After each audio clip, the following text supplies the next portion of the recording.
When will you make me happy at night? As if I married the whole storybook in the house. Adisa, smiling, pulling her close. You're too funny, Jor. Don't be angry, I'll make it up to you. Let's plan a weekend getaway in November. Amara, rolling eyes. November? It's March, Adisa. Adisa, grinning. Exactly, early planning, see how responsible I am? She laughed, playfully hit his chest, then sighed. Because no matter how many jokes he cracked deep down, she felt alone. She loved him. But loneliness was starting to wear perfume in the house, and someone else was noticing it. What would you do if everything you believed about your family was a lie? What if your most trusted became your deepest betrayal? Stay with me, because this is a true African story that shook a whole community. And if you're new to the channel, make sure you subscribe.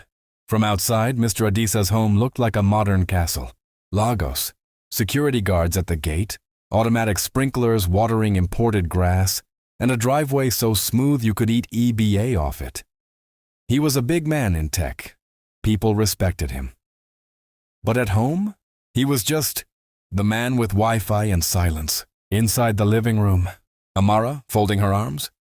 You don't even talk to me anymore. Every day you tell me you have Zoom meetings, Teams, WhatsApp, LinkedIn, but no time for me. Am I your wife or your network provider? Adisa, half listening, still typing. My love. Amara, the only fish in the lake. My morning devotion, sweet like paper soup. Don't start. I'm trying to close this foreign deal. The investors are in Dubai time zone. Let me finish up. Amara. But your wife is in bedroom time zone. Is it now a sin to want my husband's attention? Adisa, chuckling. See this woman, oh. You know I love you. Even my password is your birthday, minus the year Shah. I'm working for us. Just don't after the deal. We're going to carry each other tonight and sound like frogs in the swamp in rainy days. Amara. Last week it was. I was hacked. Before that, the traffic from mainland entered my system. Next week you'll say Naira fell on your mood. When will you make me happy at night? As if I married the whole storybook in the house. Adisa, smiling, pulling her close. You're too funny, Jor. Don't be angry, I'll make it up to you. Let's plan a weekend getaway in November. Amara, rolling eyes. November? It's March, Adisa. Adisa, grinning. Exactly, early planning, see how responsible I am? She laughed, playfully hit his chest, then sighed. Because no matter how many jokes he cracked deep down, she felt alone. She loved him. But loneliness was starting to wear perfume in the house, and someone else was noticing it.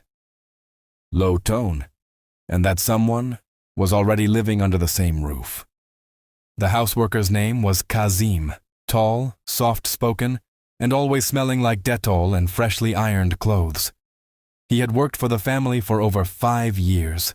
Quiet, loyal, harmless, or so they thought, but there was something about Kazim.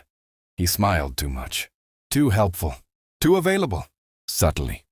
And when a man is never tired, always smiling, and knows how to carry a baby like he gave birth to it. Sister, check your mirror. One morning, while Adisa was rushing to work, his wife Amara called out from the kitchen. Amara, honey, please help me fix this curtain rail. It's falling off again.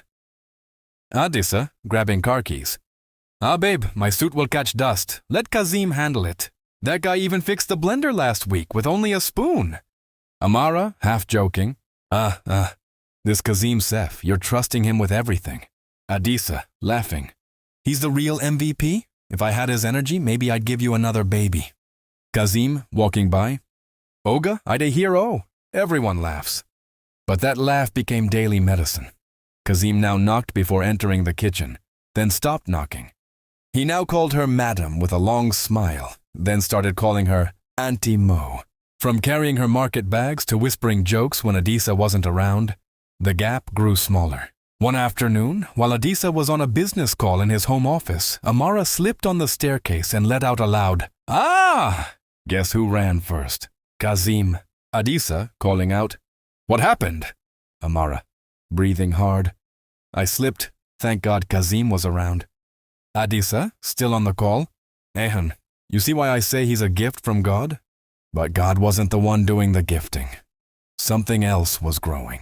Low voice.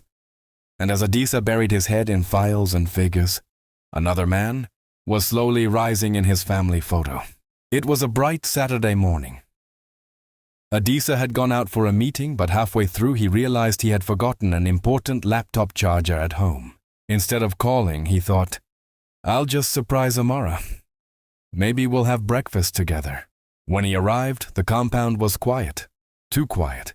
Even the gateman was dozing under the mango tree. Adisa stepped inside.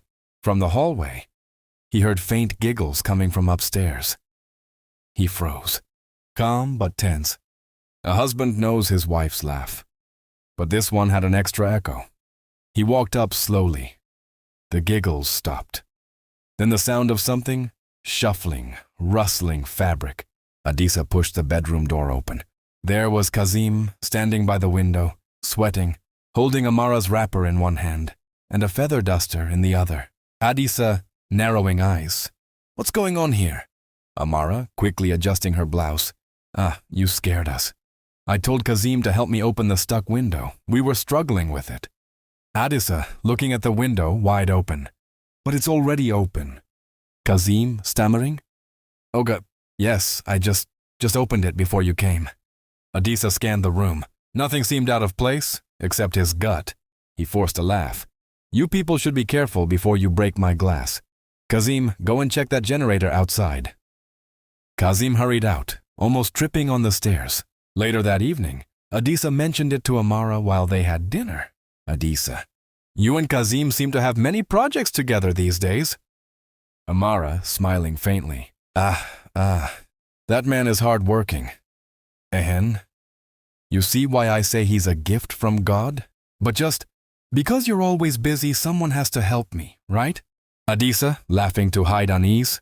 Don't worry, when I retire, I'll become your houseworker myself. Low tone. He joked, but inside, the seed of doubt had been planted. The problem? Doubt is a slow poison, and this one was about to explode in public. 6 years later, Adisa and Amara's firstborn little Junior was burning up with fever, his little body trembling. Adisa drove like a madman to the hospital, shouting at every traffic light. Amara sat beside him, biting her nails, whispering prayers under her breath. Hours later, the doctor walked in. Doctor, serious tone. Sir, your son needs an urgent blood transfusion. We'll start with you. They tested Adisa's blood. He paced the corridor until the doctor returned, face tight. Doctor. Sir, your blood type doesn't match the child's. Adisa, blinking fast. Ian, run it again. I'm O+, the whole family knows. Even my primary school teacher knew. Doctor, we ran it twice. Sir, he's not your biological child. Adisa's voice shot up. Are you crazy? That's my first son. Check your useless machines again. Amara, trying to cut in. Adisa, please. Adisa, snapping. Shut up, Amara. What's going on here? The doctor, trying to calm them, suggested testing Amara's blood. She agreed. Minutes later, the doctor returned, looking even more confused. Doctor. Ma'am, your blood also doesn't match. This is medically impossible unless... Adisa stepped forward. Unless what? Say it before I lose my mind. Doctor, carefully. Unless both parents are not the biological parents. That was it. Adisa turned to Amara, eyes like fire. Adisa. Amara, who is the father of my son? Amara, panicking. I don't know. Maybe they mixed babies at the hospital. Adisa. Mixed babies? This boy has my dimple and your nose. A voice from the corner, one of the nurses, murmured, Sir, he actually has the gate man's nose. Chaos. Adisa charged at the nurse. Amara started crying loudly, accusing everyone of ganging up on her. Security stepped in. Finally, under pressure, Amara blurted out, It's Kazim! He's the father! Please, let's just save the boy! The room exploded. Adisa threw his chair against the wall, nurses screaming, orderlies holding him back. Kazim was called in immediately, still chewing roasted corn. only to find himself in the middle of a storm. Kazim strolled into the hospital reception, grinning, holding a half-eaten roasted corn in one hand. Kazim, "Oga madam, I hear say una call me, hope no wahala?" Adisa lunged at him so fast, 2 nurses grabbed his arms. Adisa, shouting, "You want to tell me you've been sleeping with my wife in my own house? Under my roof?" Kazim, still confused, Oga, calm down, I know—" Doctor, interrupting, "Sir, please, let's focus. We need to test him to save the child." They dragged Kazim for blood screening. 15 minutes later, the doctor returned. "Doctor, perfect match, we can proceed immediately." The transfusion began. Junior's breathing steadied, but Adisa's heart was boiling. The next morning, still burning with anger, Adisa drove home, called a DNA specialist, and tested the second child too. Results came in, also Kazim's. That was it. The rich man decided the whole village would hear this disgrace. Adisa summoned the local chairman, elders, Amara's parents, and half the neighborhood. They gathered in the compound under the hot afternoon sun. Adisa, addressing everyone, "I took this woman from the village, gave her a palace, servants, everything. And this is how she thanked me, by making my houseboy a co-landlord in my own marriage." The crowd gasped. Amara's father, covering face, Amara, why?" Amara, crying, kneeling, "Daddy, I'm sorry, I don't know how it happened." Chairman, angry, "You don't know? It happened twice." Kazim, trying to defend himself, "Oga no vex, love no get address." Adisa, roaring, "Shut up before I use you to test my new belt." Adisa packed every single property belonging to Amara and Kazim, clothes, shoes, even the blender, and dumped them outside the gate.